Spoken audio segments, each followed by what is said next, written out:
Vao maraina dia efa nisy ireo mpijery baolina efa tonga sady tetỳ Mahamasina. Ny sasany laza fa efa tamin'ny enina, ny sasany kosa dia efa nomboka tamin'ny fito sasany dia efa nilahatra teto. Maniry mafy ry zareo mba andresen'ny Barea toy izao ny faneho-keviny. Anam-pianana tsy maintsy misy ka andresena zany ny tanjona hoe mandresy Barea. Ny teknika tokony ampiasainy ny lesoka zany hita tany Ghana. Dia le resaka eo amin'ny latéral gauche droite no hita lesoka tamin'ny Barea. Satria raha fijeriko azy tsy plasin'ny Berage ohatra mipetraka latéral, ny anankiray Mombris efa hita hoe ohatrany tsy forma zany. Dia tany hita hoe nanarareo tamin'ilay Ghaniana ny atakiny.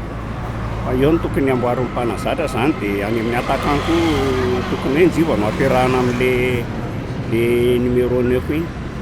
Satria njiva zany manamanana sakeva kokoa amin'ny attaque par rapport amin'le numéro 19 nampilovina tany Ghana iny. Tsara ny local zany rehefa miaraka amin'le pro zany. Fa zany hoe mbola hita ihany, mbola tsy dia tena ampitakefa izy par rapport amin'le olona efa zatra compétition zany. Fa tsara ny local, zarina ihany koa hoe satria raha tsy zarina koa izy tsy voatra mihitsy. Pronostikako androany zany mety 0 eo ny score maresy Barea.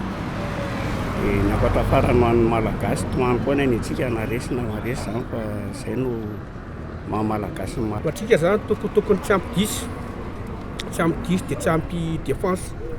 Tokony maka défense zany, tokony misy défense lava. Fa tsy tsika le fo kely dia mora ny afrikana no mampitsa le bola amin'lohatra. Mila mezaka mafy. Angola may aloha ny fagnetako anazy.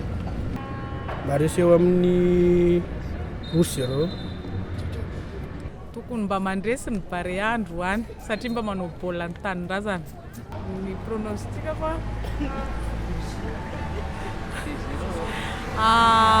3-0 mana Barea.